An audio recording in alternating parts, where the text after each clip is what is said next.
आशा करती हूँ आप सभी स्वस्थ और प्रसन्न होंगे। आज हम हमारा पाठ संज्ञा यानी नाउन को पढ़ेंगे और समझेंगे। तो आइए इस पाठ को प्रारंभ करते हैं। यह है हमारा पाठ 5 संज्ञा नाउन। संज्ञा किसे कहते हैं? हम बोलचाल की भाषा में यदि आपको समझाएं तो संज्ञा नाम होता है। किस चीज का नाम? किसी भी व्यक्ति, कोई भी चीज, कोई आदमी, कोई भाव या कोई जगह, किसी भी चीज का नाम संज्ञा है। और यदि हम व्याकरण की दृष्टि से संज्ञा को परिभाषित करें तो संज्ञा किसी व्यक्ति, वस्तु, स्थान, भाव, प्राणी का नाम बताने वाले शब्द संज्ञा कहलाते हैं। आइए पढ़ते हैं। किसी भी व्यक्ति, वस्तु, स्थान, प्राणी या भाव का नाम का बोध कराने वाले शब्द संज्ञा कहलाते हैं।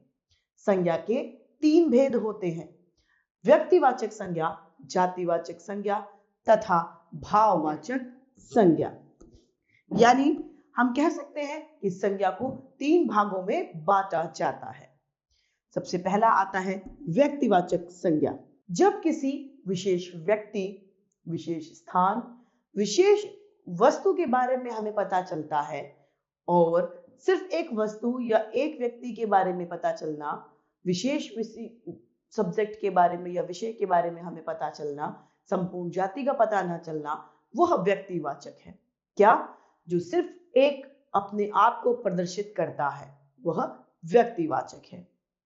किसी विशेष व्यक्ति, वस्तु, स्थान के नामों को व्यक्तिवाचक संज्ञा कहते हैं। जैसे कि मोहनदास करमचंद गांधी, भगत सिंह, गंगा नदी आदि, यह सभी व्यक्तिवाचक संज्ञा के उदाहरण हैं। दूसरा है हमारा जातिवाचक संज्ञा।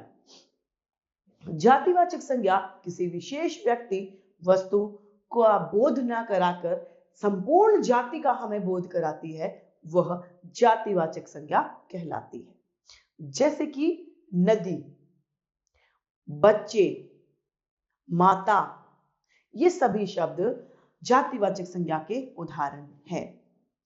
किसी व्यक्ति, वस्तु या स्थान की संपूर्ण जानकारी का बोध कराने वाले शब्द जातिवाचक संज्ञा कहलाते हैं। जैसे कि शेर दहाड़ रहा है, शेर में सभी शेर आ गए, किसी का एक का नाम नहीं है। अध्यापक पढ़ा रहा है, इसमें सभी अध्यापक आ गए। और तोता उड़ रहा है, इस तोते में सभी तोते यानी जो भी तोते हैं वह आ गए, किसी एक विशेष तोते के बारे में नहीं पता चल रहा। अतः ऊपर दिए गए शेर, अध्यापक और तोता संपूर्ण जाति का बोध करा रहे हैं। ये जातिवाचक संज्ञा के उदाहरण है। तीसरा है हमारा भाववाचक संज्ञा। जब किसी वस्तु या स्थान के गुण और दोष के बारे में हमें पता चलता है तो वह भाववाचक संज्ञा कहलाती है। यानी हमें भाव पता चलते हैं, अच्छा, बुरा, लंबा, चौड़ा, छोटा, बड़ा, हर तरीके से उसके गुण और दोष का पता चलता है, अतः वह भाववाचक संज्ञा के उदाहरण है।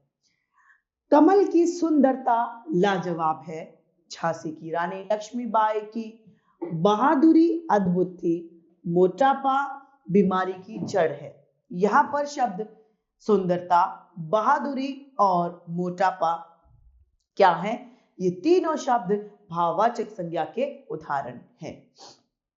ऊपर दिए गए वाक्यों में ये तीनों शब्द ही किसी न किसी भावों को स्पष्ट कर रहे हैं, अतः ये भाववाचक संज्ञा के उदाहरण हैं। संज्ञा के कुछ अन्य भेद होते हैं, जिसमें द्रव्यवाचक, समुदायवाचक भी आते हैं। द्रव्यवाचक संज्ञा जिन शब्द से किसी धातु या द्रव्य पदार्थ का बोध होता है उसे द्रव्यवाचक संज्ञा कहते हैं। जैसे कि लोहा, चांदी, सोना, पीतल, पानी, आटा, चावल आदि।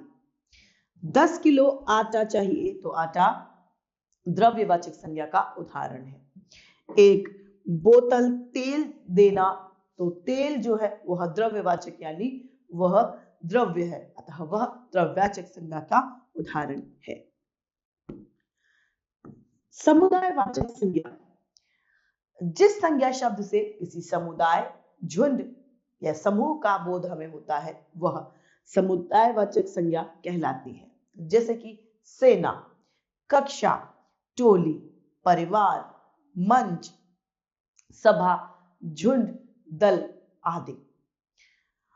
भारतीय सेना कारगिल की ओर बढ़ी और यह देखो हाथियों का झुंड।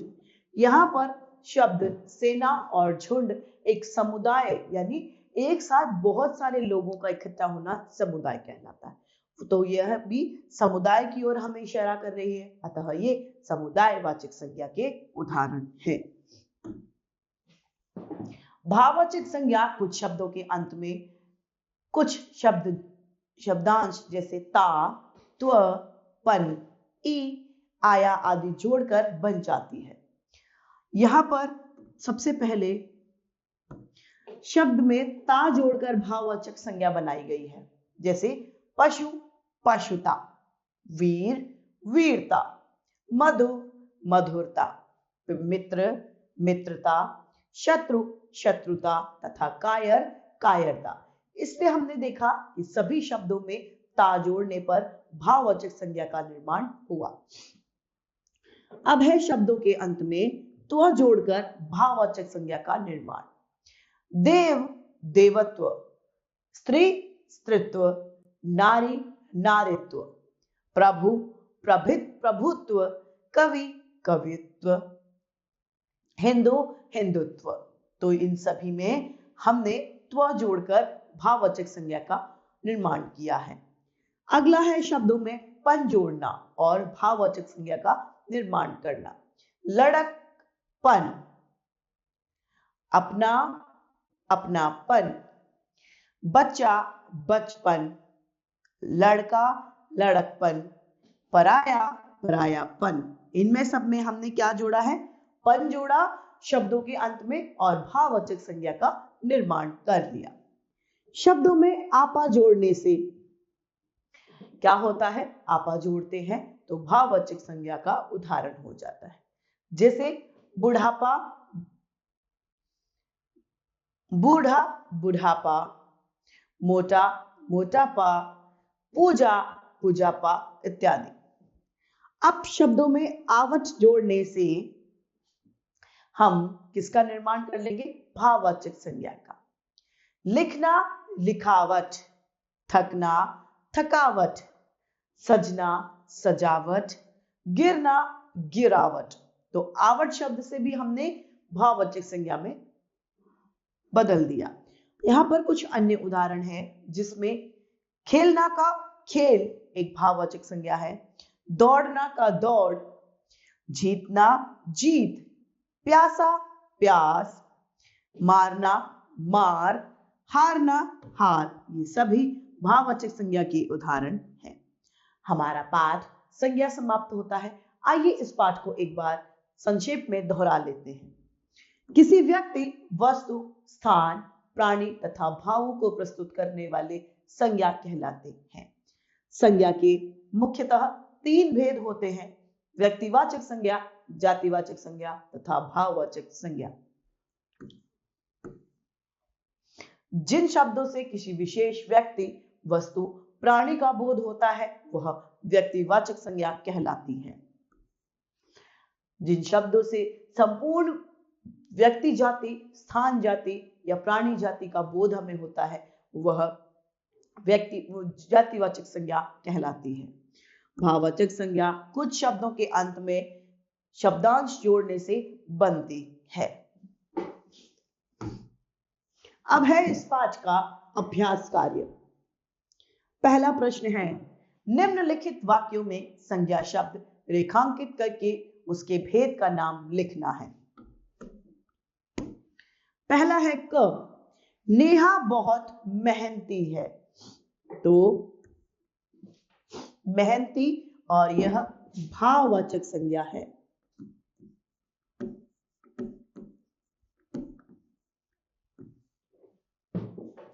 ख, खेल खेल कर थकान हो गई है।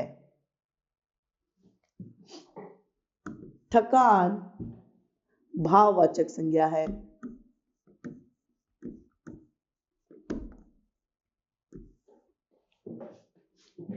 ग, बच्चे मैदान में खेल रहे हैं।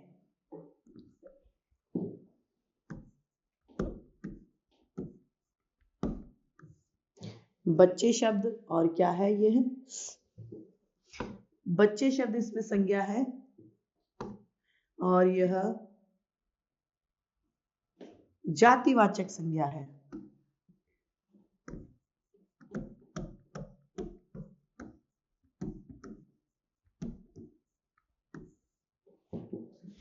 घ, मेले में बहुत भीड़ है।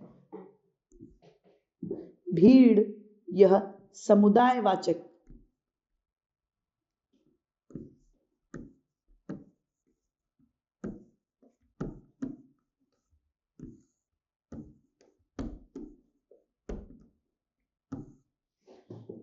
ड, गंगा के किनारे अनेक नगर बसे हैं। ऋषिकेश उनमें से एक है।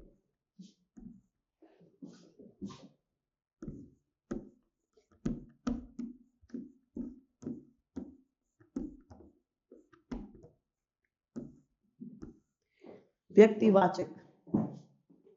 च, हमें जीव जंतुओं को नहीं मारना चाहिए।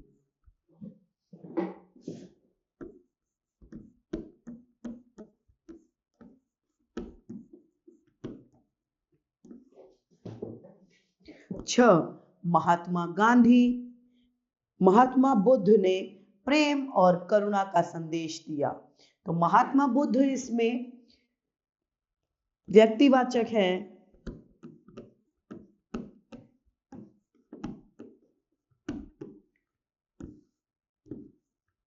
तथा प्रेम और करुणा यहाँ पर भाववाचक शब्दों के उदाहरण हैं। ये भाववाचक संज्ञा है। प्रश्न दूसरा, दिए गए वाक्यों के सामने सही या गलत का चिन्ह हमें लगाना है। क, किसी व्यक्ति, वस्तु, स्थान या भाव के नाम को संज्ञा कहते हैं। जी हाँ।